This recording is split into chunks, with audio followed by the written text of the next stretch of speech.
Bienvenidos a Sucedió una noche, un programa dedicado al mejor cine de todos los tiempos. I wanna hide from the sun, I wanna live in the dark, I wanna go to the movies. Nobody's waiting outside, but I feel alright, 'cause I'm here on my own. I can kiss Marion and Jane, I can sing in the rain, I can be Superman. I'll never come out again. Sucedió una noche, un programa producido por Cadena Ser y el canal de televisión TCM. Don't look for me in the town, I'm not lost in the crowd, I am here at the movies. Bobby's driving his cab and Steve has a shark that's 30 feet long. I can fly over the cuckoo's nest and come again, 'cause I'm totally crazy. My eyes are wide shut at last.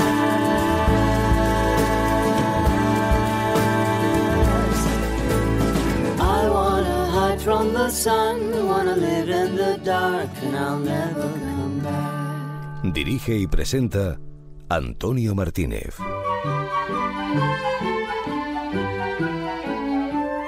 How much is that doggy in the window? The one with the waggly tail. How much is that doggy in the window? I do hope that doggy is for sale. I must take a trip to California and leave my poor sweetheart alone. If he has a dog, he won't be lonesome, and the doggy will have a good home. How much is that doggy in the window? The one with the waggly tail. How much is that doggy in the window? I do hope that doggy is for sale. Hola, muy buenas a todos. Bienvenidos otra semana a Sucedió una noche, el programa de la SER y el canal TCM dedicado al cine clásico. Tenemos preparado un menú de lo más variado para el programa de hoy.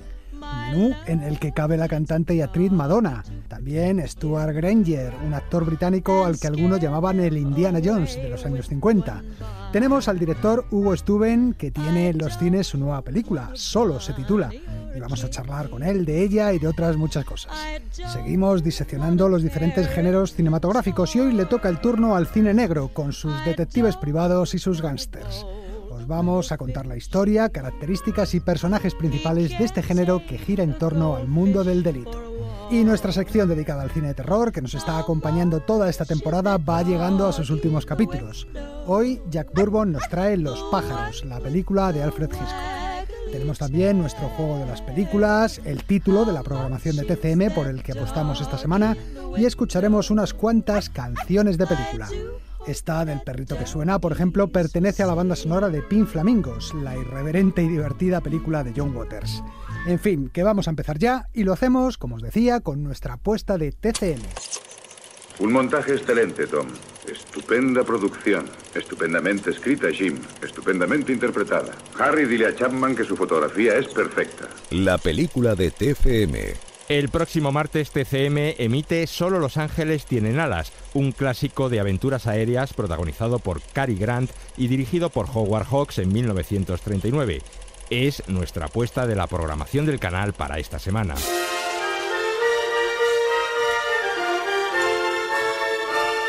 Solo los ángeles tienen alas es la historia de un grupo de pilotos de avión que cubre una línea de correo sobre la cordillera de los Andes. Transportes por avión, el correo y mercancías. ¿Aviadores? Uh-huh. Eso explica por qué llevan esos pistolones. ¿Creías acaso que éramos vaqueros de opereta? Howard Hawks fue piloto en su juventud e incluso formó parte de una escuadrilla durante la Primera Guerra Mundial, y durante toda su vida estuvo enamorado de la aviación. Es lo más maravilloso que he visto jamás. Sí, parece un pájaro enorme y magnífico, ¿verdad? No, es algo más, por eso es tan bonito. Parece un ser humano que vuela. El director reflejó en varias de sus películas esta pasión. Títulos como La Escuadrilla del Amanecer, Águilas Heroicas, Air Force y, por supuesto, Solo los ángeles tienen alas. Una vez conocí a un piloto que, habiéndose declarado un incendio en su aparato, se lanzó con el único paracaídas disponible y dejó que el copiloto muriera carbonizado.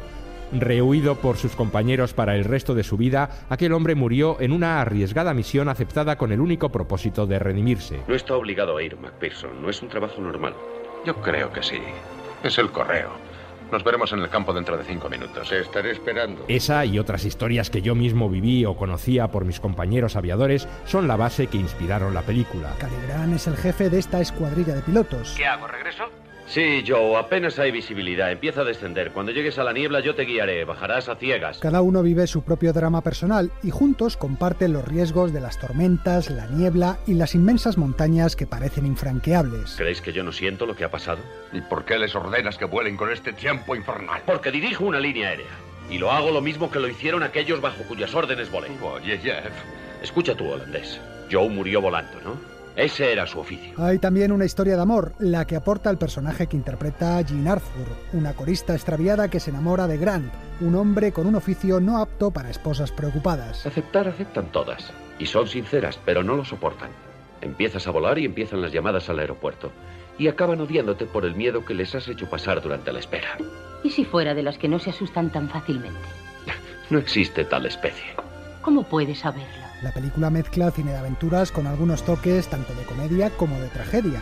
Y es que Hawks caracteriza a los pilotos como personas ciertamente anestesiadas ante la muerte que encaran su próximo vuelo sin pensar en que podría ser el último. No sé cómo pueden ser ustedes así. Ese pobre acaba de... Sí, ha muerto. Y ha muerto. Lo sé, ha muerto hace 20 minutos. Y todas las lágrimas del mundo no harán que esté menos muerto dentro de 20 años.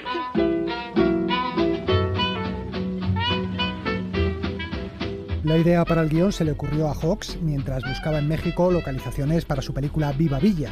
El director conoció allí a un grupo de aviadores que arriesgaba diariamente sus vidas para trasladar mercancías a lugares donde ni siquiera había pistas de aterrizaje. Es más peso del previsto. ¿Podrá despegar? El viento me ayuda.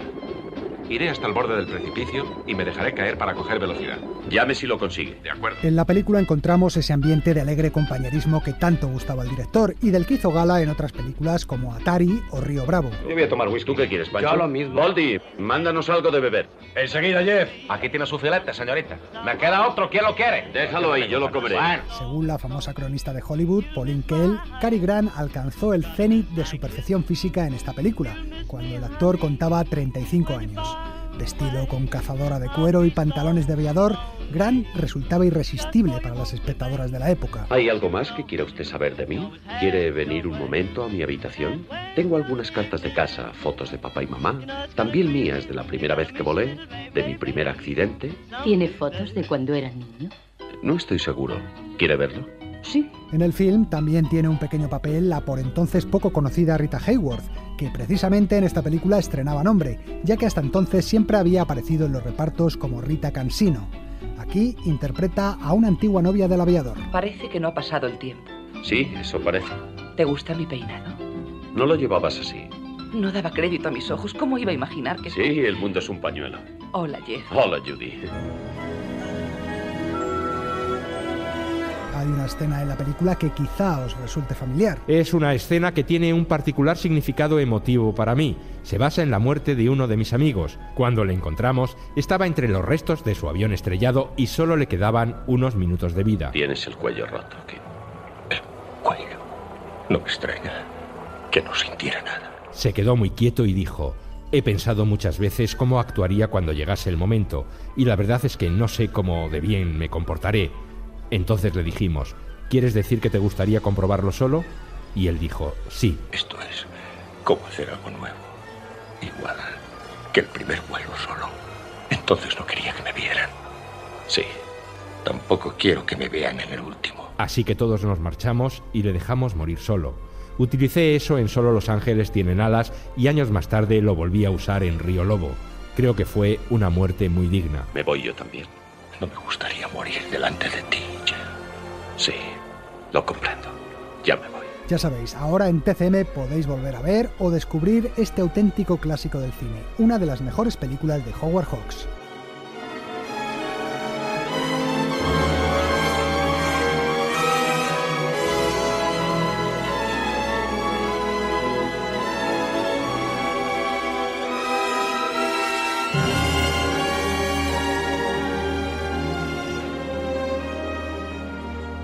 Todas las semanas cogemos otras 4 películas de la programación de TCM y os retamos a que adivinéis sus títulos a partir de uno de sus diálogos y de un tema de su banda sonora. Es nuestro juego de las películas que hoy comienza así. Yo pongo 3 balas más. 3. Pongo 3 balas. 1, 2 y 3. 3. No te preocupes, Nicky. ¡Ánimo!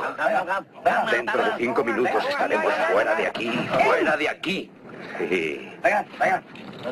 Ahora vamos a divertirnos, tú y yo. Tú y yo, muchacho, tú y yo.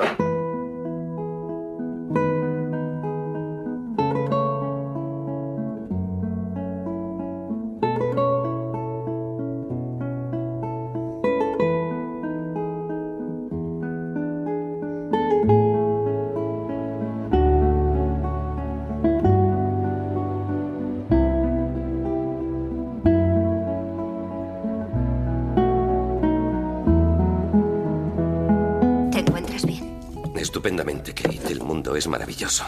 Excepto que acabo de atravesar el pecho de mi hermano con una estaca de madera porque se había convertido en un vampiro.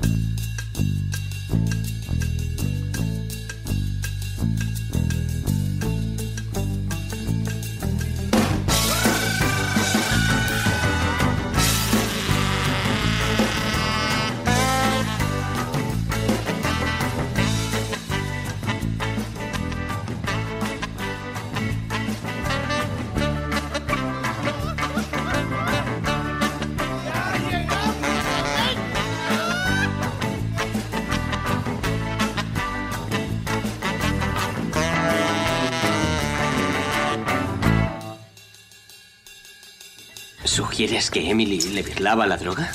Por muy enganchada que estuviera, me cuesta creerlo. Tú no la viste, no era la de siempre, la estaba destrozando. Fue horrible. No sé si la robaba o la compraba o si pedía prestado dinero a alguien. Pero debió de ser sonado.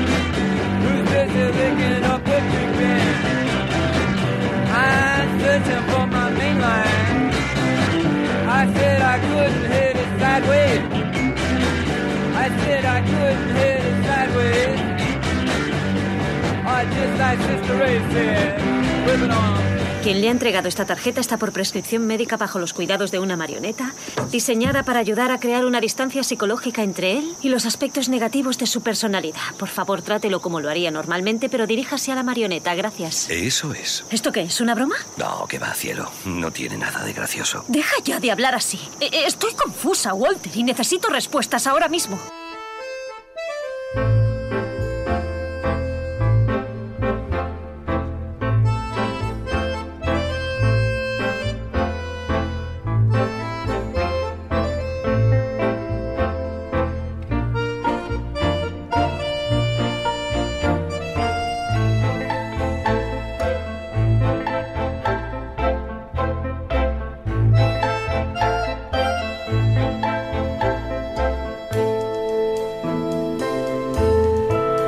Bueno, vamos con las soluciones. A ver cuántas habéis acertado. Las 2 primeras quizá eran más fáciles y las 2 últimas son ya de nota.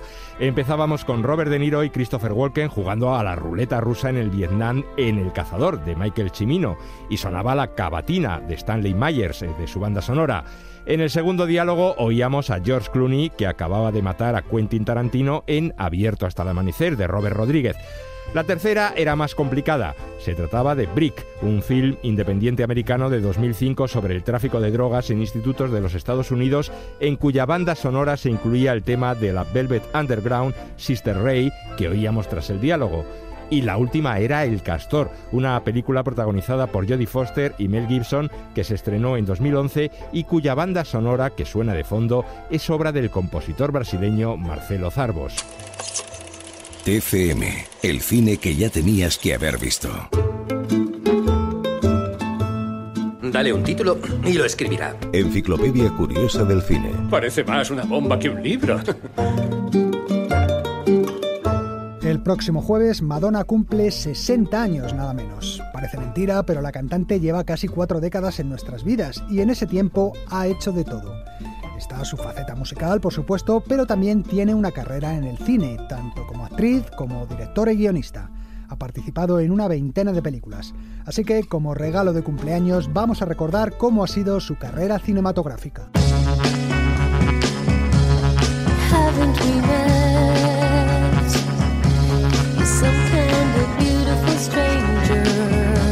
Pues sí, el 16 de agosto de 1958 venía al mundo Louise Veronica Ciccone, que así se llama en realidad Madonna. Se crió en Michigan, Estados Unidos, dentro de una familia muy religiosa, un ambiente un tanto opresor y encorsetado del que solo pudo librarse gracias al baile. Y es que la niña quería ser bailarina a toda costa y no paró hasta conseguir una beca para aprender danza. Crecí en un mundo donde la gente no te animaba a ser diferente. Me hice muy amiga de mi primer profesor de baile y cuando descubrí que era gay fue la primera vez que entendí qué significaba esa palabra.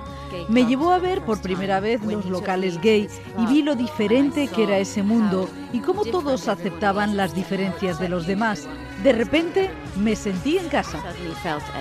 Es ese mismo profesor el que la anima para dejar la escuela de danza y marcharse a Nueva York en busca de oportunidades artísticas. Con 18 años y solo $35 en el bolsillo, Madonna se planta en la ciudad de los rascacielos sin saber a dónde ir, así que se mete en un taxi. ¿Dónde vamos, señorita? Pues vamos donde hay acción, colega. ¿Qué significa eso? Pues hombre, quiere decir que vamos donde esté la marchita, los artistas, los perritos, ¿me entiendes ahora? Un taxista la lleva a Times Square y la joven queda fascinada con los carteles luminosos de la plaza y de la calle Broadway. A partir de ese momento empieza a buscarse la vida. Trabaja de camarera, modelo, bailarina, cantante de bares.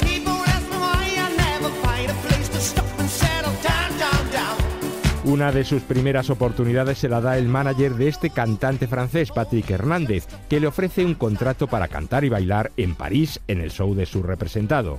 Sí, sería un espectáculo parecido a Las Vegas, pero en París. Recibirías, por supuesto, clases de canto y de baile y te harías una cuenta personal especial para joyas y ropa. ¿Te parece bien?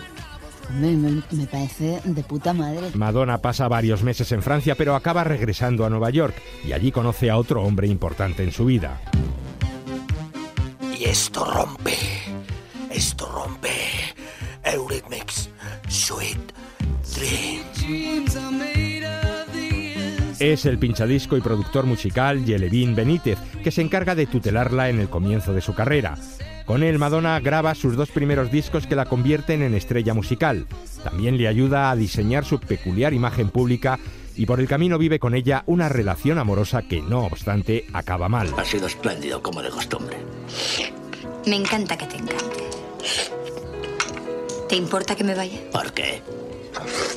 Me pongo enferma cuando comes. En 1985, Madonna ya había participado en una película pornográfica y había hecho un papelito en la comedia Loco por ti, protagonizada por Matthew Modine.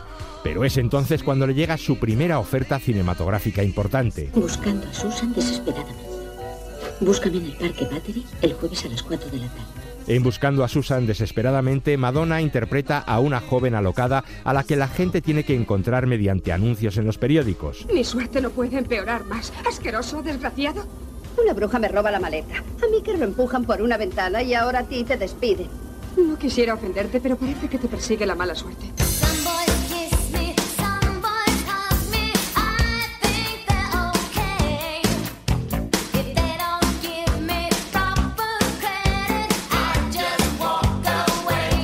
Durante la grabación del videoclip de esta canción, Material Girl, Madonna conoce a Sean Penn, por entonces un joven actor con fama de peleón. ¿Tiene algún plan para esta noche? No, ninguno. ¿Quiere cenar conmigo esta noche? Le invito. El flechazo es instantáneo y pocos meses después se casan. Juntos rodarán una película, Shanghai Surprise, una comedia de aventuras en el lejano oriente en la que la rubia hacía de misionera y él de timador de poca monta. ¿Y usted, reverenda, quiere asegurar la protección de sus partes valiosas? No, gracias. ¿Las pagodas gemelas, quizás? Desde luego que no. Seguro que quiere proteger su refugio de placer celestial. ¿Cómo se atreve? No creo que su refugio corra peligro. La película es un fracaso, cuesta 17 millones y solo recauda 2. El matrimonio de Madonna y Penn tampoco va bien. ¡Quieta, que mis discos! Pero, ¿cómo te atreves mis discos? Tras 3 años de broncas y reconciliaciones, la pareja se separa, aunque en el documental En la cama con Madonna, la cantante confesaba lo siguiente. ¿Quién ha sido el amor de toda tu vida? ¿De mi vida? Tu gran amor, Cher.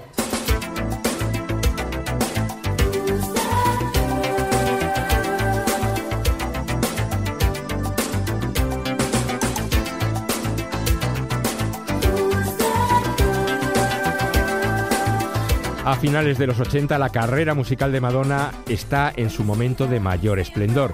En cambio, la cinematográfica no despega. La película en la que sonaba esta canción, ¿Quién es esa chica?, es un nuevo fracaso, como también lo es su siguiente película, Noches de Broadway, hasta que Madonna se entera de que Warren Beatty está buscando una comehombres para su adaptación cinematográfica del cómic Dick Tracy y, ni corta ni perezosa, decide hacerse con el papel. Legalmente podría llevarla a la comisaría y hacer que sudara bajo los focos. Sudo mucho mejor a oscuras. Sé lo que estás pensando. No sabes si pegarme o besarme. La eterna canción. Gracias a Dick Tracy, Madonna consigue un Oscar por una de las canciones que interpreta en la película. And the Oscar goes to Stephen Sondheim for Sooner or Later I Always Get My Man from Dick Tracy.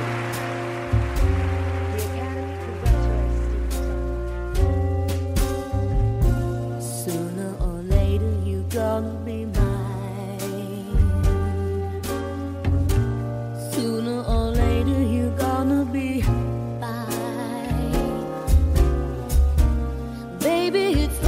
you faced it, I always get my man. Madonna había iniciado también una relación amorosa con Warren Beatty que de nuevo acabaría de forma abrupta. Sal de mi cama, sal de mi cama. Todo ello se puede ver en una película documental que produce la propia cantante, En la cama con Madonna, en la que además hace esta curiosa revelación. ¿A quién te apetece conocer? ¿A quién me apetece? ¿Quién te haría realmente volar?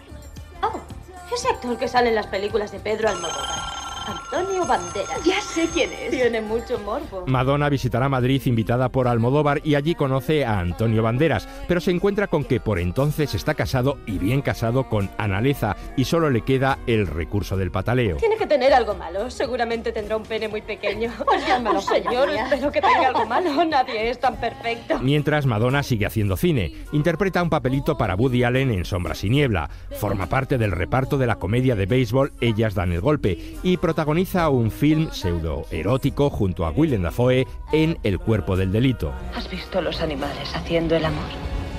Es intenso, es violento, pero nunca se hacen realmente daño. No somos animales. Sí que lo somos. Pero al fin encuentra el papel en el que recibirá las mejores críticas de su carrera como actriz. Where do we go from here? This isn't where we intended to be. We had it all. You believed in me. I believed in you. Madonna protagoniza el musical Evita, gana el Globo de Oro por su papel de Eva Perón y vuelve a conseguir otro Oscar a la mejor canción por este tema que suena. Antonio Banderas, que hace de Che Guevara en la película, explicaba por entonces los esfuerzos de la rubia para que la consideraran una actriz de primera línea. Madonna ha estado absolutamente sometida a esta película con un compromiso absoluto. Ha sido una trabajadora incansable hasta la extenuación. Quiero decirte, a veces se establecía casi un nivel competitivo con ella, ¿no? Madonna consiguió en Evita un curioso récord de vestuario. En la película luce hasta 85 modelos diferentes, lo que batía la marca que hasta entonces tenía Elizabeth Taylor en Cleopatra. Tras Evita, Madonna se retira un tiempo de la vida artística para cuidar de su primera hija, Lourdes María, que había tenido con su entrenador personal. En el año 2000 se casa con el director británico Guy Ritchie y se dedica a practicar el culturismo como una loca. Pregúntale por el gimnasio. Sí, claro. Giuseppe, ¿podría enseñarle a mi mujer el gimnasio? Pues claro. Su vuelta al cine, en cambio, pierde músculo. un nuevo fracaso en la comedia romántica, Algo casi perfecto, junto a Rupert Everett, y las peores críticas de su carrera por su actuación en Barridos por la marea, dirigida por su marido Guy Ritchie. ¿Baila para mí? No hay música. Pues ponla tú, canta a la vez. I'll give you a Christmas tree. I'll give you an Easter egg. Gracias a esta película, Madonna se convirtió en la primera persona en ganar en el mismo año el Razzie a la peor película, a la peor pareja de cine junto con el otro protagonista y a la peor actriz de reparto por un cameo como profesora de esgrima en la película de James Bond, Muere otro día, para la que también grabó la canción de títulos de crédito iniciales. I'm gonna wake up, yes and no. I'm gonna kiss some part of. I'm gonna keep this secret. I'm gonna close my body now. Tras las duras críticas, Madonna abandona el cine como actriz. Desde entonces solo hemos podido escucharla poniendo voz a un personaje de la película de animación Arthur y los Minimoys. Esta es la princesa Selenia. Es guapísima. En cambio, en 2008 realiza su debut como directora con la película Obscenidades y Sabiduría, un film de bajo presupuesto basado en experiencias vitales de la propia Madonna en su juventud, que cuenta las andanzas de una bailarina y el cantante de una banda punk. Pedí consejos a la gente a la que admiro, pero las opiniones son como los traseros. Al final del día tienes que coger todos esos consejos y tirarlos, porque la dirección tiene que ser tu propio viaje. También se dedica a recorrer los festivales de cine presentando un documental sobre los niños huérfanos de Malawi, del que es productora y guionista. Hay que recordar que Madonna y Guy Ritchie adoptaron a un niño de ese país en 2006. Quiero que a la gente le impacte, que les mueva algo por dentro y que al final sientan un sentimiento de responsabilidad y esperanza.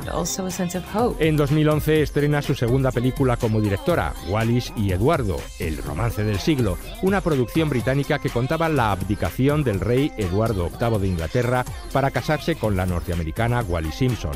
La película pasa sin pena ni gloria, pero con ella Madonna obtiene un nuevo premio musical, el Globo de Oro a la mejor canción por Masterpiece. And the Golden Globe goes to Masterpiece, music and lyrics by Madonna, Julie Foster.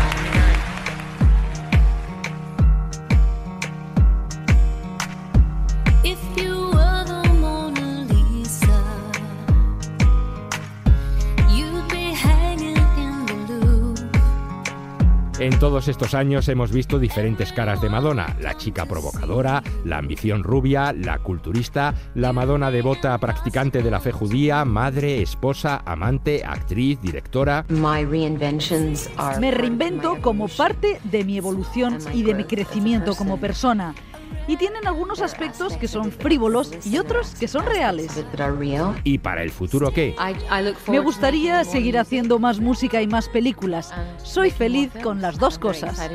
Pues eso, que a sus 60 años esto no se ha acabado. Tenemos Madonna para rato.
Sucedió una noche, un programa de la cadena SER y el canal de televisión TFM.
La divertida música que Henry Mancini compuso para la película Atari ha abierto esta segunda parte de Sucedió una noche.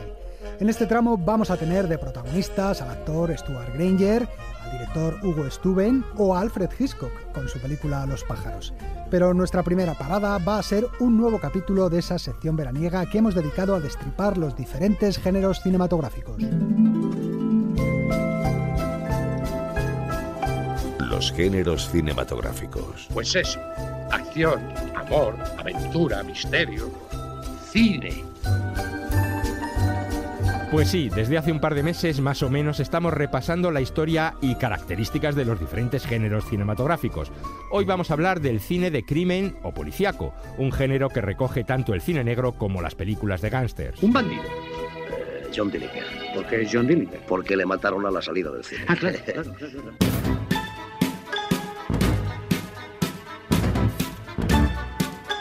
El tema principal de este género es el delito. La gente es engañada, robada, asesinada, ultrajada. Y esto sucede las 24 horas del día y todos los días del año. En sus escenas hay extorsión, amenaza y tiroteos, pero la esencia de este género no reside en la acción, sino en la personalidad de los protagonistas. Él le suelta un tiro en el estómago. Ella está tendida en el suelo moribunda y le dice: ¿por qué has hecho esto? Y él contesta: fue fácil. No les tiembla el pulso a la hora de apretar el gatillo, pero al mismo tiempo tienen reglas morales que revisten sus fechorías de dignidad. He trabajado toda mi vida para conseguir el bienestar de mi familia. Y siempre me he negado a ser un muñeco movido por los hilos, los poderosos. Personajes que meten el dedo en la llaga de las contradicciones morales del espectador. Por un lado, nos repelen. Nos enseñaste a engañar, matar y robar. Si no hubiera sido por ti, quizás hubiéramos sido honrados. Pero por otro, nos provocan una morbosa fascinación. ¿Qué es lo que se siente? ¿En la prisión? No, robando a mano armada. En este cine predomina el punto de vista del propio criminal, lo que hace que a veces las películas resulten moralmente ambiguas. Iré a Illinois y aceptaré una condena estatal. Como mucho me caerán 2 años. Eres muy inteligente, Cody. También a menudo el género de crimen ha sido acusado de glorificar la violencia. ¡Ah! ¡Mi cara! ¡Mi cara! ¡No! Yo te arreglaré tu bonita cara. Déjala, Vince, basta ya. Y de influir negativamente en los espectadores más vulnerables. Hola, mamá, ¿qué te parezco? Mira, los zapatos son bonitos, ¿eh? Dios mío, pareces un gángster. Pero aún así caemos rendidos ante su enorme poder de seducción.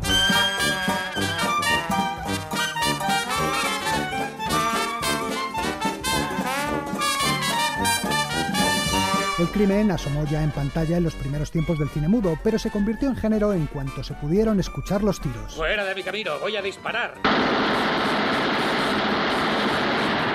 Muchas películas de los años 30 eran crónicas de lo que estaba ocurriendo por entonces en las calles de Chicago o Nueva York. Las cosas son como son.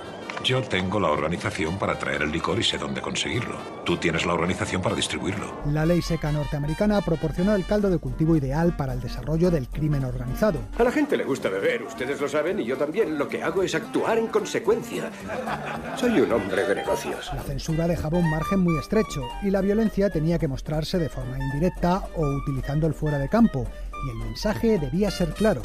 Al final el gángster debía pagar por sus crímenes. Por eso, en Ángeles con caras sucias, el durísimo James Cagney se derrumbaba cuando le iban a ejecutar en la silla eléctrica. No quiero morir, no quiero morir, por favor. No quiero morir. Esa rata miedosa me iba a escupir en un ojo. James Cagney se convirtió en la gran estrella del cine de gángsters de los años 30. Bajito, pero con nervios, sarcástico y agresivo, un auténtico volcán. Ya sabéis lo nervioso que estoy. Puedo explotar en cualquier momento. Y junto a él, otros iconos del género como Edward G. Robinson, Paul Mooney o Humphrey Bogart. ¿Por qué te empeñas en hacerte el duro? Es que soy duro. Solo en el periodo entre 1929 y 1935 se rodaron en Hollywood unas 250 películas de gángsters. Títulos como Scarface, El terror de Lampa, El enemigo público, Hampa dorada o Los violentos años 20, que hoy en día se consideran grandes clásicos del género. ¿Viste esa peli, Joe? Es muy buena. La época dorada del cine de gángsters terminó con los años 30, pero Chicago y aquellos años de ley seca nunca han dejado de ser una gran fuente de inspiración para el cine. Señor Ness, ¿algún comentario para la prensa? El hombre que ha metido a Al Capone en Girona. Se me presentó la oportunidad casualmente y la aproveché.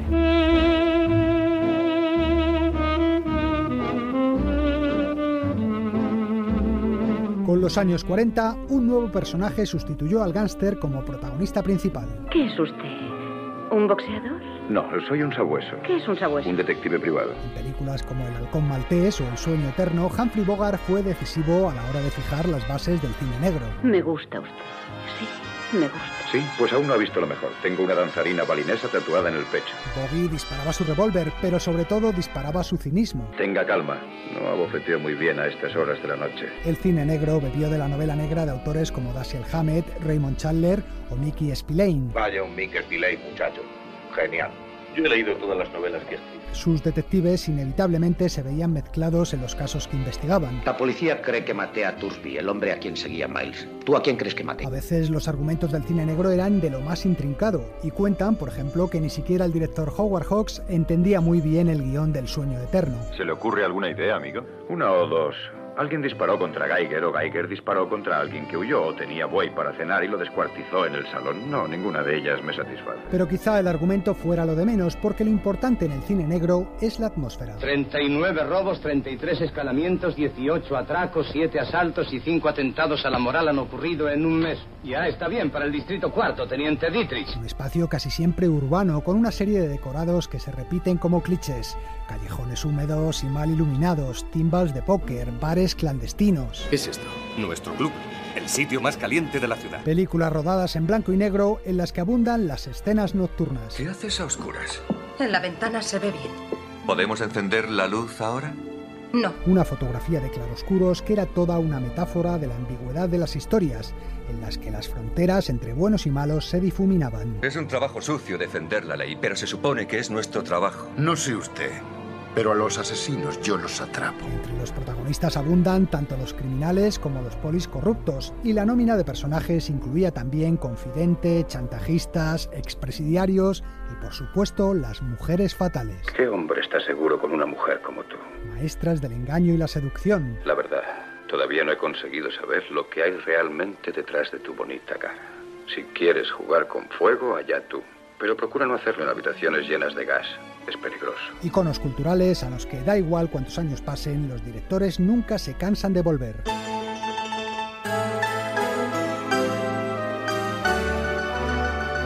Habían sido años de casos, tiroteos y crímenes, pero fijémonos en la técnica. En un asesinato no hay que andarse con reservas. Cuando el asesino disparaba a su víctima, esta nunca caía en el mismo plano.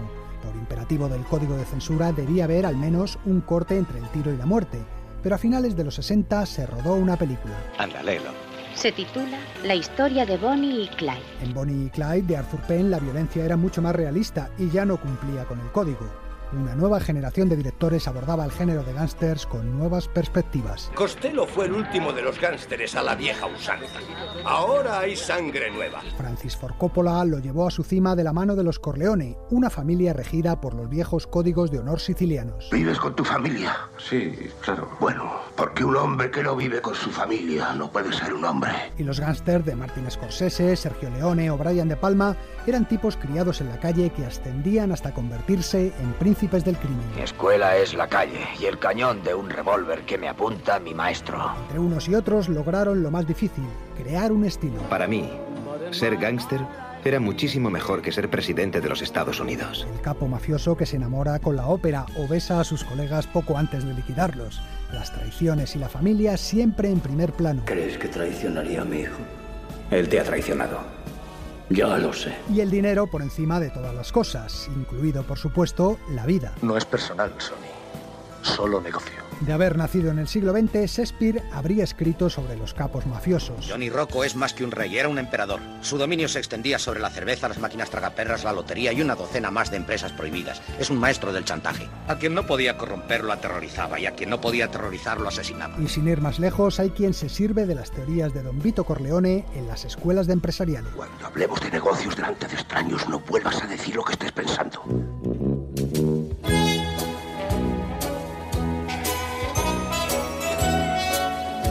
Cada cierto tiempo, algún cineasta recuerda que la fórmula solo tiene sentido cuando se aplica a los grandes temas: ambición, poder, traición. Envió un par de tíos a su piso, le sacaron al balcón y le arrojaron al vacío. Ese negro voló 4 pisos. Y el cine de gángsters hace tiempo que no solo habla italiano. Gracias, padrino. Prego. El cine actual también nos habla de la mafia irlandesa. Me llamo Sullivan. ¿Se lo deletreo? O de la rusa. Fue miembro de los Vori Zakone. Los presos rusos llevan su vida escrita en el cuerpo con tatuajes. Y también sabemos, gracias al cine, que las organizaciones criminales de China se llaman triadas y que en Japón están los yakuza, con su particular código de honor. Si un yakuza comete un delito grave, o rompe su palabra con un oyabun, o hace algo por lo que merece la muerte, la única forma de expiar su crimen es ofrecer su dedo en señal de arrepentimiento. Sea como sea, el crimen como género siempre será uno de los nuestros. Eres como una hoja seca que el viento arrastra de alcantarilla en alcantarilla. Pero te quiero. Retorno al pasado.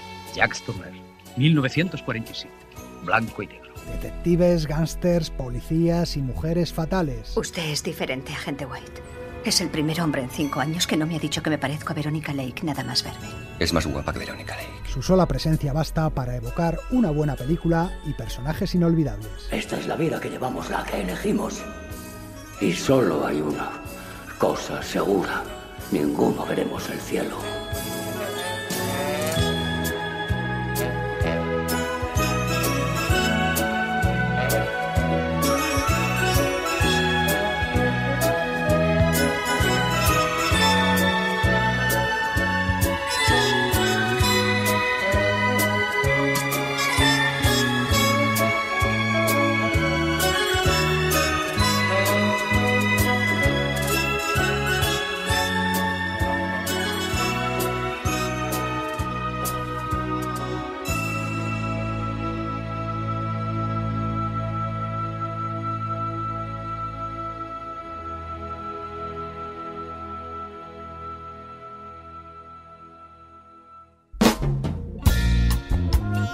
Si ese avión despega y tú no estás a su lado, te arrepentirás.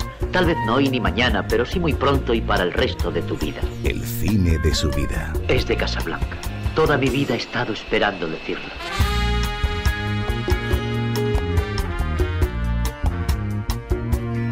Tenemos hoy como invitado al director Hugo Stuben, que hace una semana estrenó su segunda película como director, Solo, un film protagonizado por Aura Garrido y Alén Hernández.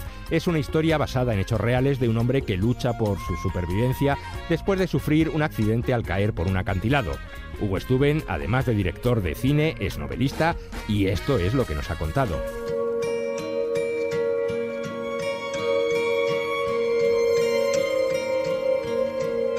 No recuerdo el momento exacto donde decidí ser director. Recuerdo que mis padres me decían, es que de pequeño quería ser bombero y astronauta, supongo que con 4 años, pero es verdad que ya hacía pequeños cortos con el perro que tenía mi padre, con los muñecos, con los osos, hacía películas en stop motion. Instalar las luces y la cámara ahí, grabamos en esta dirección. Joe, enchufa el micro y asegúrate de que la cámara tiene pilas nuevas antes de preparar el maquillaje. Vale. Y es verdad que luego pasé en un momento dado a una fase como de actor juvenil, ¿sabes? No sé muy bien si incitado por mis padres o porque me apetecía jugar. ¿Tienes una frase nueva? ¿Qué?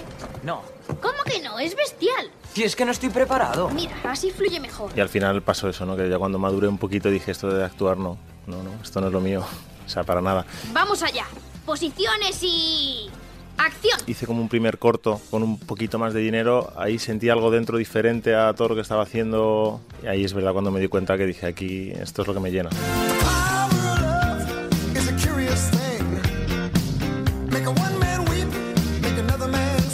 El primer recuerdo que tengo de película era de animación, que es Dumbo. Oye, Dumbo, yo soy tu amigo. Sal de ahí, anda. Me acuerdo de haberla visto muchísimas veces, pero luego ya obviamente me impactó mucho Tiburón de Spielberg y me sigue impactando, vamos, es una de mis películas favoritas. ¡Un tiburón! ¡Un tiburón! Y luego había muchas de terror que no me dejaban ver, como El Exorcista o El Ente. Carla, en su casa no hay fantasmas. Y tampoco en su coche. Porque siento y veo esas cosas. Empecé a explicarle que los recuerdos... me dijo que alguna cosa horrible de mi vida volvería para angustiarme. Que todavía no he vuelto a revisar ahora, porque me gusta quedarme con la sensación que tenía cuando era más joven, ¿no? Que me daba pánico esa película, no sé, me parecía aterradora. y Regreso al futuro me marcó mucho. ¿Me estás diciendo que has construido una máquina del tiempo con un DeLorean? Yo creo que si vas a construir una máquina del tiempo en un coche, ¿por qué no hacerlo con clase? Me marcó en todos los sentidos, ¿no? En ese aspecto de poder viajar al pasado y ver a tus padres como eran, no sé, todo ese tipo de cosas me atraen, ¿no? Entonces todo lo que viene siendo viajes en el tiempo, que ahora no es lo mismo, pero Christopher Nolan juega mucho con el tiempo en sus películas, la verdad es que me atrae un montón.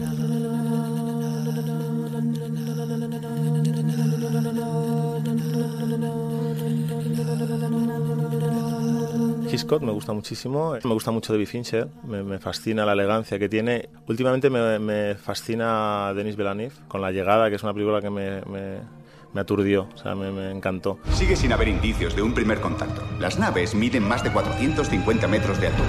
Doctora Banks, soy el coronel Weber. ¿Podría traducirme esto? Y es verdad que Alejandro Amenábar fue un director que cuando yo estaba estudiando y salió tesis, recuerdo perfectamente que me dio un subidón literal de un tipo tan joven haciendo algo tan potente y que luego hizo Abro los ojos, que me encantó. O sea, de repente fue un director al que admiro mucho. Esta cinta es mía. ¿Y qué pasa? ¿No la puedo ver? Es un reportaje para mi tesis, te aburrirías. ¿Y tú qué sabes? Déjamela ver. No. Seguro que no es un reportaje. Me gusta mucho ir al cine, los fines de semana a veces voy 2 veces de repente, ¿no? Y ahora que tengo un hijo es como más complicado, pero me lo llevo a ver cine infantil por estar en el cine y ver películas, aunque sea, ¿no? ¡Te repito que eres un juguete! ¡No eres el auténtico Buzz Lightyear! ¡Eres solo un muñeco! ¡Solo eres un juguete infantil! Porque la verdad es que es una cosa que me apasiona y verlo en grande y además verlo como los directores han querido y todo el equipo técnico que tú lo veas, ¿no? Y es verdad que ahora con todas las plataformas y con todo tienes una gama amplia que espero que la piratería cada vez vaya menos porque tienes mucha facilidad, o sea, tienes películas que puedes alquilar por menos de €1. Bueno, pues aquí tiene usted de todo. Películas de aventuras, policíacas, del oeste. Hay mucha facilidad para ver películas y yo creo que debería desaparecer la piratería, ¿no? Si la gente supiera lo que cuesta hacer una película y lo que viene detrás, a lo mejor se lo pensarían.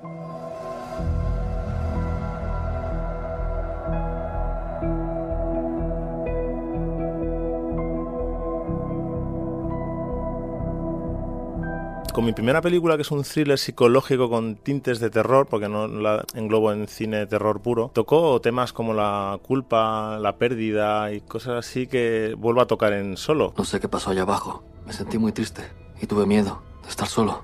Tengo miedo de estar solo.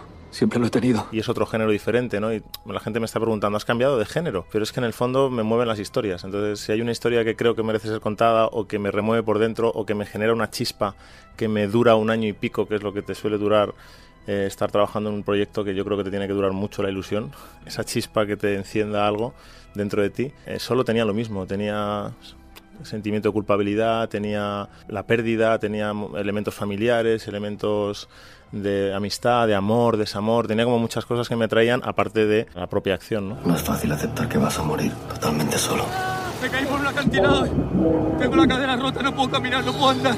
Con toda aquella culpabilidad dentro. Si sigo aquí voy a morir. La verdad es que uno de los componentes de poder hacer o de querer hacer Solo también era porque siempre lo vemos en el cine americano, ¿no? No sé, Infierno Azul, 127 horas, que realmente es una historia real también, ¿no? Y mucha gente la está comparando porque es una historia real, en el fondo no tienen nada que ver. Según la guía del cañón Blue John, hay 4 horas y media hasta el descenso en Rapid. Yo lo haré en 45 minutos menos. Sí creo que tienen que ver los personajes reales porque pasaron por el mismo proceso.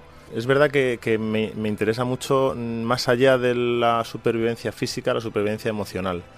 O sea, realmente eso es lo que me interesa, ¿no? Y me doy cuenta que estoy trabajando siempre como en historias relacionadas con el interior de la persona, más que con el exterior y con el cerebro, con obviamente el más allá.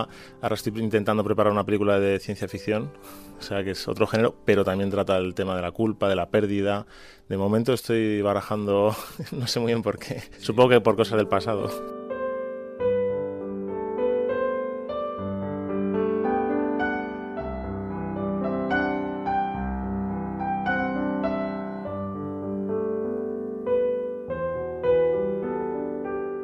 El surf tiene algo también muy estético. ¿De quién es esta tabla? En mi vida he visto nada parecido.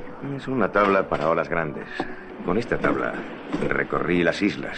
Una vez me fui haciendo surf mucho más allá de Macaja. Fue una auténtica temeridad. Y con esta película moló mucho descubrir un poco esa filosofía, ¿no? Del surf, cómo viven, cómo piensan, y es una manera de vivir, ¿no? Igual que para mí personalmente el cine no lo considero un trabajo, sino que es una manera de vivir, no lo entiendo de otra manera, pues ves a la gente que practica surf y lo vive así, ¿no? También. Que tú y yo hicimos planes, ¿o no?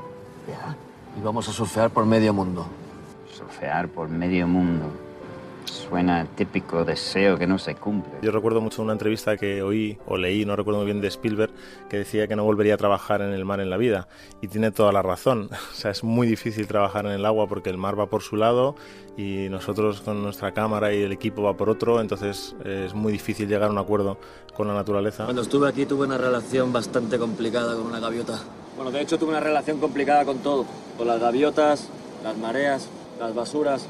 Y luego yo tenía un profesor cuando estudiaba que me decía: lo difícil no es hacer la primera película, es hacer la segunda, porque en la primera no te conoce nadie y puedes engañar a mucha gente, pero en la segunda ya han visto cómo trabajas y es bastante más complicado. Nos veremos cuando baje la marea. Y a ver qué pasa, a ver si tengo suerte y eso sigue, porque al final esto es una lucha constante y hay que seguir y no perder nunca la ilusión, que creo que es la clave.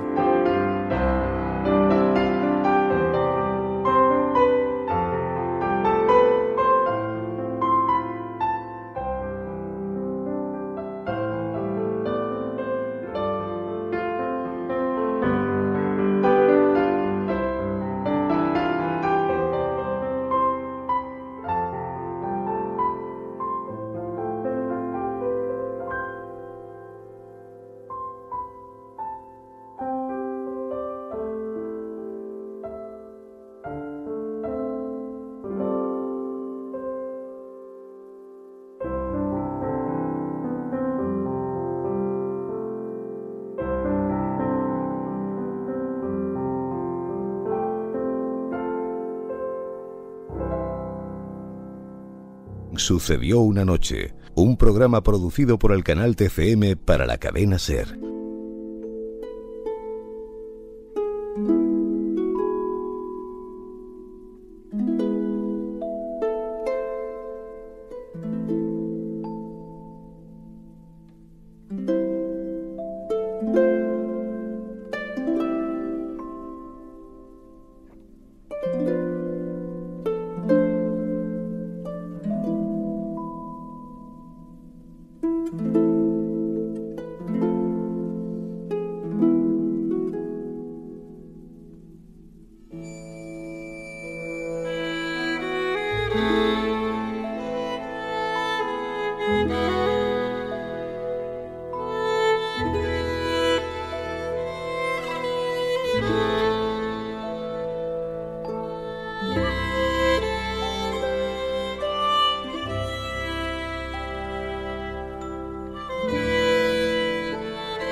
Esta música de aire triste pertenece a la película Fargo de los hermanos Coen y es obra del compositor Carter Burwell.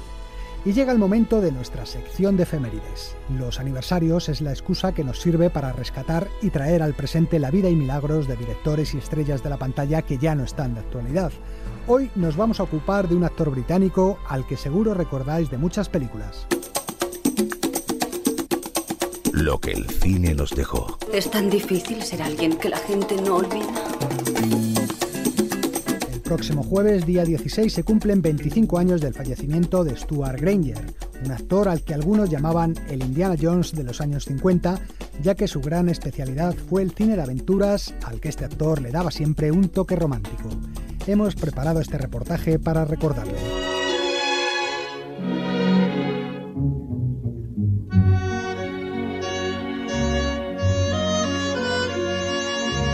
1,90 de estatura, hombros anchos, piel morena y un tupé ondulado con las sienes plateadas desde muy joven. Sienes que tenía dependiendo de las necesidades del papel. Ha olvidado usted un detalle. Las sienes de ayer no le están bien al rey de hoy. Pues yo creo que con un poco de betún. Preferible el del rey. Seamos regios en todo, ¿no? Nunca logró entrar en la categoría de los grandes actores, pero sí fue un intérprete popular y simpático para el público. Un actor que actuaba con convicción y parecía disfrutar enormemente con sus personajes. Y bien, señor Block, ¿quiere morir o quiere vivir? Quiero vivir. ¿Se encuentra bien, señor? El ejercicio ha sido reconfortante. En realidad se llamaba James Stewart, pero al dedicarse al cine cambió su nombre por razones obvias. La interpretación no era su vocación inicial. Estudiaba para médico cuando un amigo le convenció para que le acompañara a trabajar como extra de cine para ganarse algunas libras, y la experiencia le gustó tanto que cambió la carrera de medicina por la de interpretación. Compañeros y amigos, grandes noticias. Cierto caballero conocido nuestro ha decidido quedarse en la cruz y dedicar su vida en lo sucesivo al teatro. No solo una noche, sino indefinidamente. Granger, como la mayoría de actores ingleses, empezó en el teatro y de ahí dio el salto al cine. Durante los años 40 del siglo XX se convirtió en un apreciado galán romántico en comedias y dramas que se filmaban en su país. En varias de ellas formó pareja con la actriz Jan Simmons, con la que se acabaría casando en 1950. Con que ahora eres mi primera actriz y yo tu apuesto galán. ¿Quieres que ensayemos un poco? Su buen hacer como actor y su aspecto atractivo y jovial acabaron finalmente llamando la atención de Hollywood. Todo llega para quien sabe esperar. La Metro le firmó un contrato para protagonizar varias películas, la primera de las cuales fue una gran superproducción de aventura rodada en parajes africanos. Minas del Rey Salomón. Esa expedición no es un juego de niños, sobre todo con una mujer sobreexcitada. Elizabeth y yo lo sabemos. Le aseguro que no tienen la más remota idea de los peligros que pueden acechar, ni yo tampoco. Pero yo al menos puedo adivinar.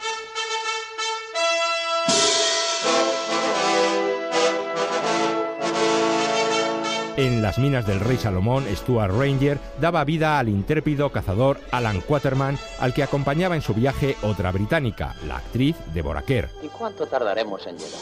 Semanas, meses tal vez, no lo sé. Nunca he llevado una mujer en mis expediciones. ¿Usted opina que soy un estorbo? Hasta hoy no, pero lo bueno no ha llegado aún, señora Curtis. Cuando llegue nos divertiremos todos, estoy segura. Fue la primera de una serie de películas de aventuras que serían muy populares en la década de los 50. Trampero en Norte Salvaje, Buscador de Esmeraldas en Fuego Verde, Espadachín en Escaramouche. Bien, ¿y quién eres tú? Escaramouche. Quítate esa máscara. Oh, no, no puedo hacerlo. Podría mirarme al espejo y ver mi alma, y suponer que fuese tan monstruosa como la vuestra. Marino en Todos los hermanos eran valientes, oficial británico en la India en Cruce de destinos, o héroe por casualidad en El prisionero de Zenda. ¿Dice usted que siempre hay dos guardando al prisionero? 2 de día y 2 de noche, señor. Yo cruzaré el foso.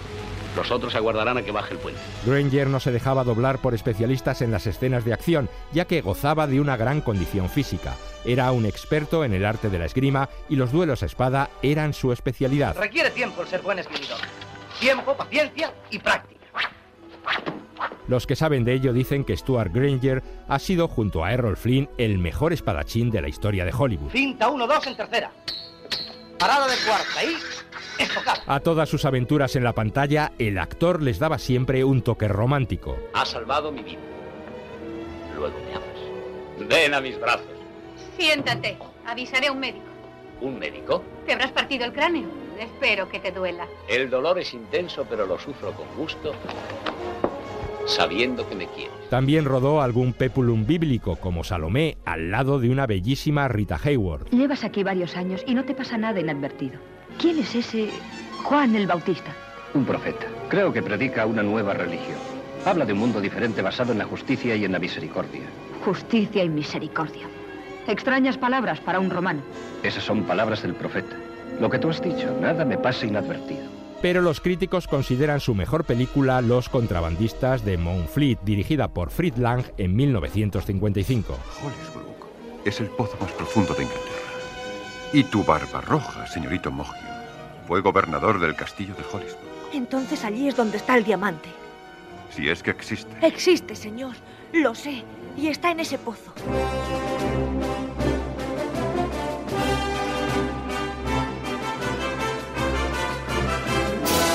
En 1956, Granger decidió darle un cambio a su pasaporte. Súbdito británico. Motivo de su viaje, placer. El actor se nacionalizó estadounidense. También decidió no renovar su contrato con la Metro para convertirse en actor independiente. ¿Es que no te vas a dar cuenta de una vez y para siempre que no quiero atarme a responsabilidades, deudas, lazos y obligaciones? Y se divorció de la actriz Jan Simmons, con la que estuvo casado 10 años. Y es que Granger tenía fama de conquistador. El océano está lleno de peces y el cielo de estrellas.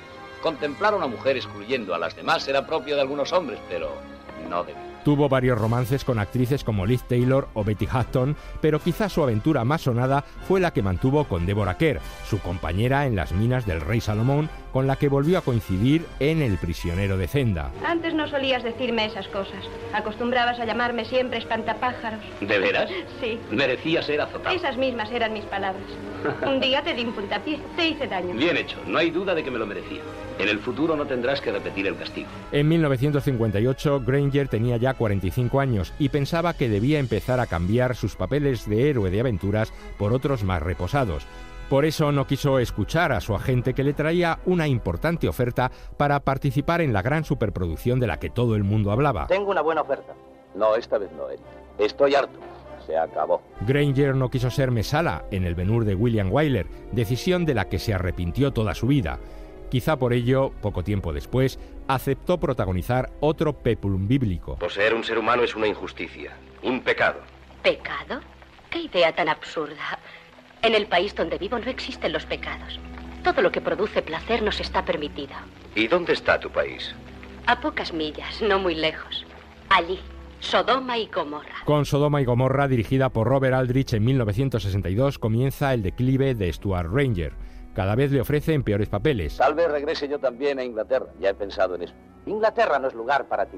Aquí te has hecho una carrera. No la eches a perder. Pero Granger no se queda en Estados Unidos. Rueda en Italia, Bélgica y Alemania películas de poco éxito. Sus días de aventurero en el cine han terminado, como él mismo reconocía, en El último safari, de Henry Hathaway. ¿Qué hay de los cazadores profesionales? Hace ya años solían ser hombres valerosos, íntegros. Pero hoy, ¿qué son? Un atajo de servidores bien pagados del turista que disfruta apretando el gatillo. El jinete de la fiera más salvaje de la selva, el Land Rover. Yo no quiero convertirme en una niñera a sueldo de esos peleles sanguinarios. La vieja África que todos conocíamos ha pasado. En los 70 se retira del cine y se dedica a participar en series de televisión. Pero usted me parece que se trae algo entre manos. La última gran aventura.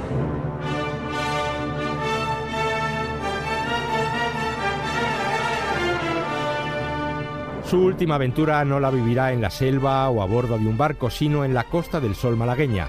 Atraído por el clima, el actor se hace construir en Marbella una carísima mansión de estilo africano en la que guarda todos sus recuerdos. Amigo, este es Churchill. ¿El que está a su derecha es Gilchrist?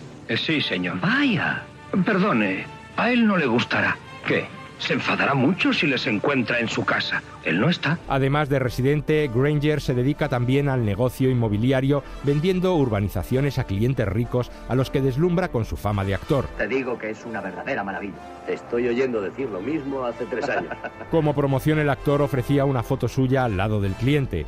Todo le va bien, pero Granger comete el error de asociarse con una empresa que planea construir una urbanización de lujo en Estepona e invierte en el negocio todos los ahorros de su vida. Toda asociación tiene 2 cosas en común: el socio que engaña y el socio que es engañado. Y el engañado resulta él. El proyecto es un fracaso, los terrenos no son urbanizables y Granger pierde todo el dinero. Vende su casa para pagar deudas y ha de volver a trabajar como actor para poder vivir, aceptando papeles en televisión y en cualquier película que se ponga a tiro. La última de su carrera la rueda en España. Es Oro Fino, dirigida por José Antonio de la Loma. Me sorprendió que cuando nos trasladamos a Jerez, al día siguiente de irse, pues vino el juzgado en su busca. Entonces se ve que había tenido un conflicto muy grande, que le habían hecho una estafa y en fin, y que había tenido un recuerdo muy malo. Ese fue su problema. El gran problema fue ese porque el hombre, pues en fin, había ganado un dinero, pero se le ocurrió meterse en negocios inmobiliarios y realmente estaba mal. Cuando yo fui a contratarle, pues estaba mal. Los últimos años de la vida de Stuart Granger fueron duros. ¿Qué tal le fue cuando la familia se arruinó? A sus problemas económicos se añadieron los de salud. Al actor le diagnosticaron un cáncer. Por lo tanto, caballeros, les digo adiós. Pero no lamentando lo que somos, lamentando no ser lo que deberíamos ser. Stuart Ranger falleció el 16 de agosto de 1993 a los 80 años de edad.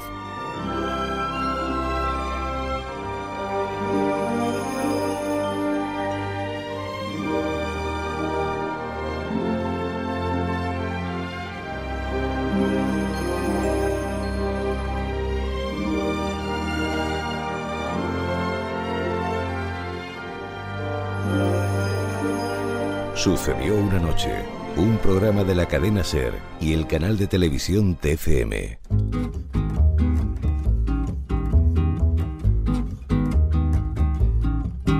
¿Por qué tanto perderse, tanto buscarse sin encontrarse?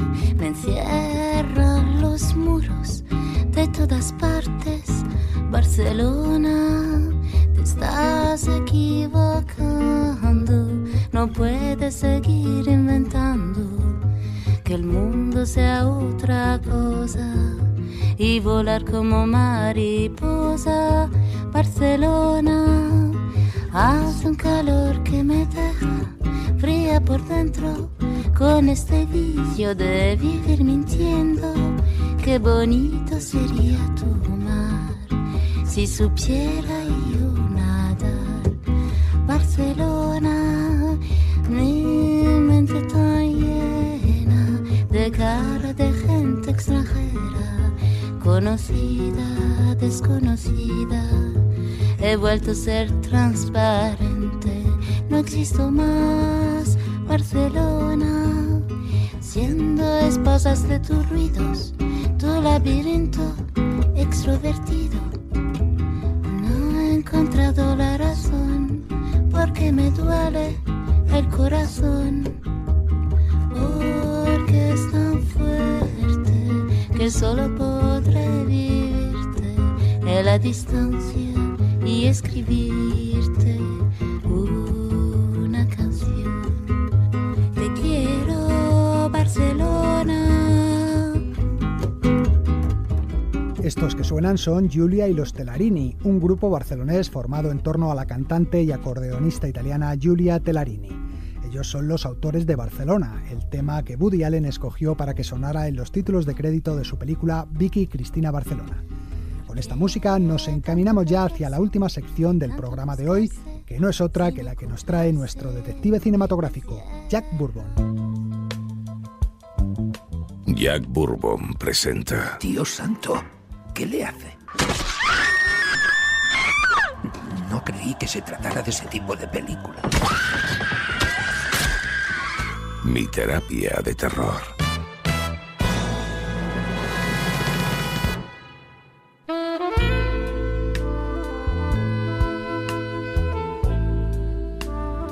¿Qué tal, amigos? Estamos llegando al final de esta serie dedicada al cine de terror que nos ha acompañado durante toda esta temporada. En septiembre iniciaremos una sección nueva, así que nos quedan tan solo 3 películas para mi terapia de terror.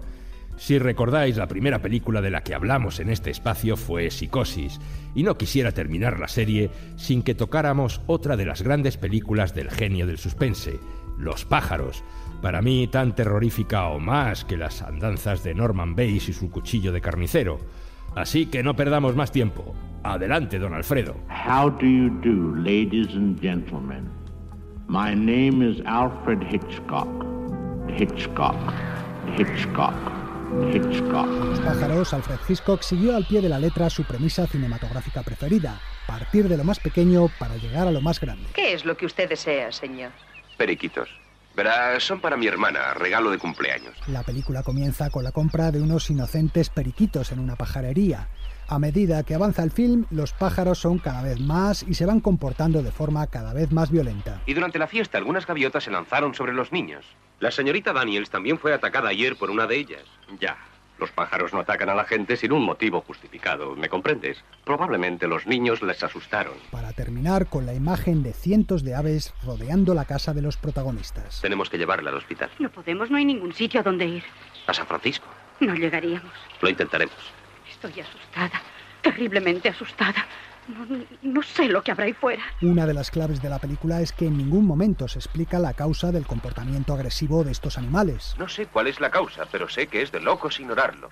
¿Ignorar qué? ¿La guerra de los pájaros? Sí, la guerra de los pájaros, ese maldito ataque o plaga. Están reagrupándose en alguna parte y volverán. Cuenten con ello. ¡Ridículo! Hitchcock conseguía así alimentar el misterio y el suspense del film, jugando además con los espectadores, a los que mantiene en tensión permanente ante lo insólito de los acontecimientos. A veces los pájaros son atraídos por la luz, ¿sabes? Es una cosa muy peculiar. Pues estos pájaros invadieron la casa. Lo más probable es que entrasen en el cuarto y se asustasen. De acuerdo, admito que un pájaro se asuste en una habitación cerrada, pero no entraron por azar. Se colaron a bandadas por la chimenea. Así lo explicaba el director Peter Bogdanovich, gran estudioso de la obra de Hitchcock. Trata de lo peligroso que puede resultar sentirse superior y subestimar el poder de otros seres como los pájaros. ¿Qué ocurriría si se rebelaran? Es un tema recurrente en el cine de Hitchcock. La gente se pasa la vida sin hacerse preguntas hasta que ocurre algo y entonces tiene que hacérselas. Gracias a todo ello, Los pájaros se convirtió en uno de los mayores éxitos comerciales de la carrera del director inglés. Una película que mezcla por igual terror y suspense y que se puede considerar como uno de los mejores precedentes del cine de catástrofes, que sería muy explotado en los años posteriores. Ha habido pájaros en este planeta, señorita Daniels, desde el Arqueópteris, hace 140 millones de años. ¿No le extraña que hayan esperado todo ese tiempo para empezar una guerra contra la humanidad? La mayoría de los pájaros comen carroña. Cojan las escopetas y elimínenlos de la tierra. Eso no sería posible. ¿Por qué no, señora Bondi? Porque hay 8.650 especies de aves en el mundo, señor Carter. Se calcula que 5.750 millones de aves viven en los Estados Unidos.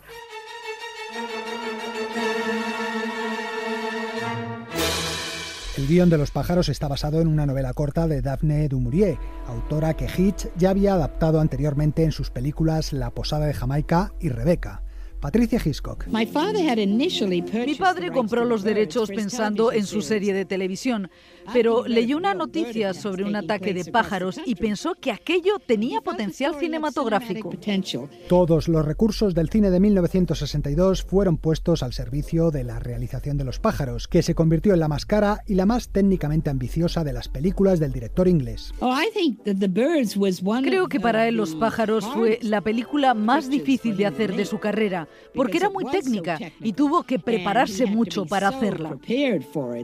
Cuenta con el triple de planos que una película normal de Hitchcock y fueron ideados para ella muchos trucos fotográficos, efectos mecánicos y de animación.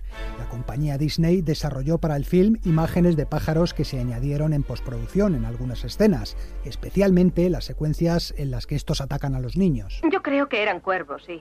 Centenares de cuervos. Sí, atacaron a los niños, les atacaron. También se utilizaron pájaros mecánicos y numerosas aves de verdad que fueron entrenadas para rodar sus escenas. Tippi Hedren.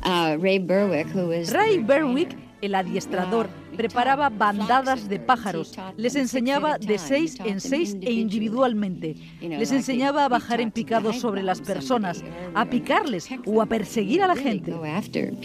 Parece ser que Rod Taylor, el actor protagonista, tuvo sus más y sus menos con un pájaro en concreto. Había un cuervo llamado Archie al que tenía miedo de verdad. Todas las mañanas, si estábamos los dos en el plató, venía hasta mí y me picaba. Yo lo odiaba y él también me odiaba a mí.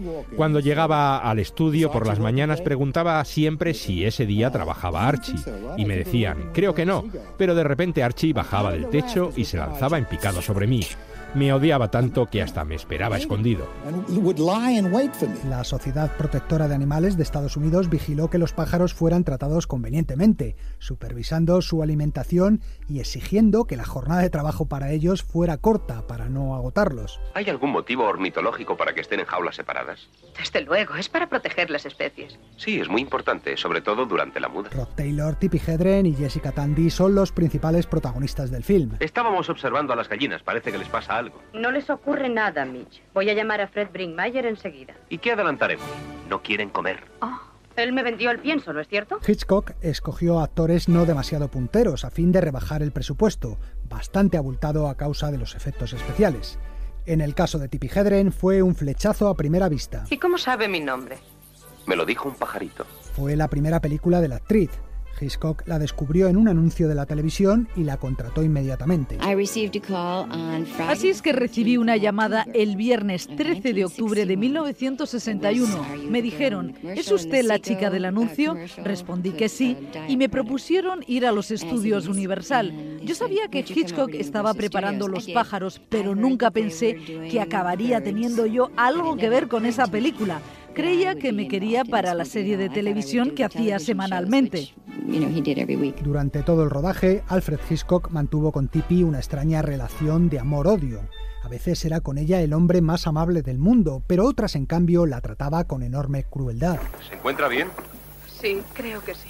¿Por qué cree usted que me hizo eso? No sé, es muy extraño. Pareció que la atacaba deliberadamente. Está sangrando. Vamos a curarlo. El sadismo de Hitchcock se hizo palpable en la escena que hemos elegido para la terapia de Bourbon, cuando la protagonista se ve atrapada en una habitación llena de pájaros que la atacan hasta que se desmorona en estado de shock. Hitch me había dicho durante todo el rodaje que iba a utilizar pájaros mecánicos para esa escena y pensé, bueno, entonces no me tengo que preocupar.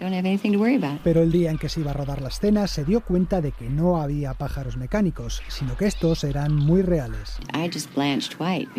Yo me quedé blanca. Había visto a los adiestradores trabajar con largos guantes de cuero y aún así iban llenos de arañazos y heridas que les hacían los pájaros.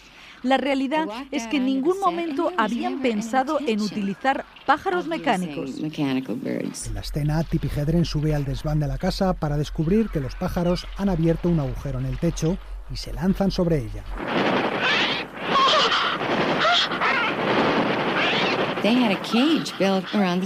Había una jaula rodeando todo el plató para que los pájaros no volaran, no se escaparan, y había 3 cajas de cartón enormes llenas de cuervos y gaviotas. Luego había gente con guantes de cuero lanzándome pájaros una y otra vez, y así durante 5 días. El director hizo que cosieran al vestido de Tippi decenas de hilos de nylon, a cada uno de los cuales se ató la pata de un pájaro. De esta forma, las aves, al verse atadas, se lanzaban enloquecidas sobre el cuerpo de la actriz. Debe de estar arriba.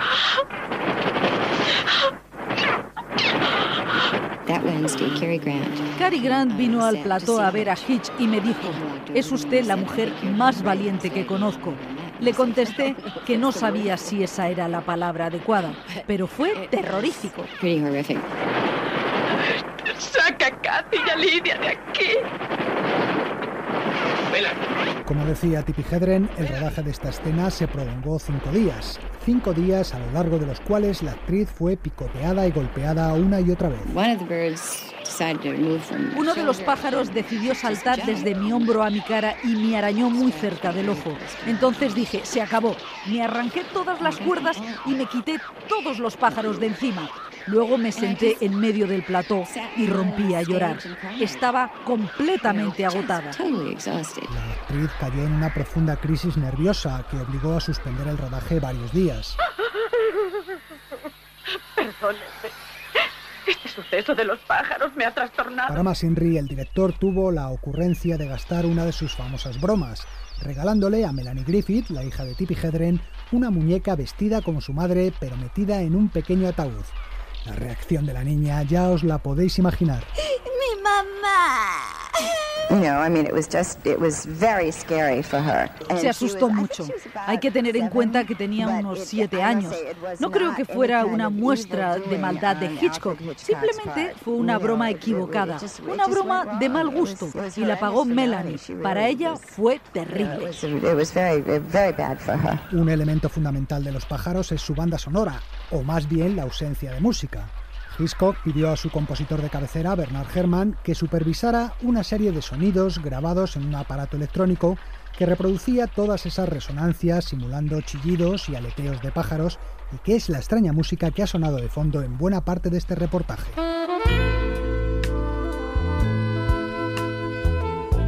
Hay otra curiosidad más.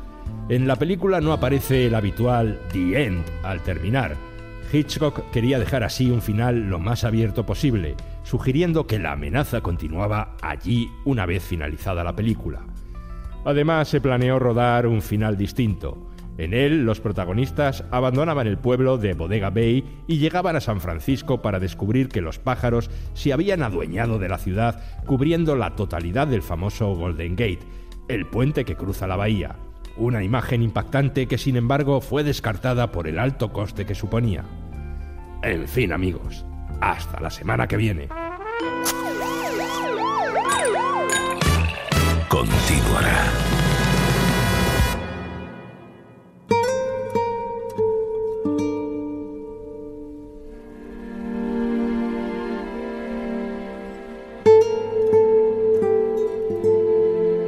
Suave música que Angelo Badalamenti compuso para la película Una historia verdadera de David Lynch nos va a servir para despedir hoy el programa.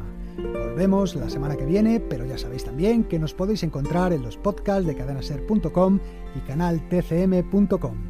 Entráis en estas páginas web y allí veréis los programas completos o los diferentes reportajes de cada sección. Y también en plataformas como iVoox o iTunes. En fin, que tengáis un buen domingo y hasta la semana que viene.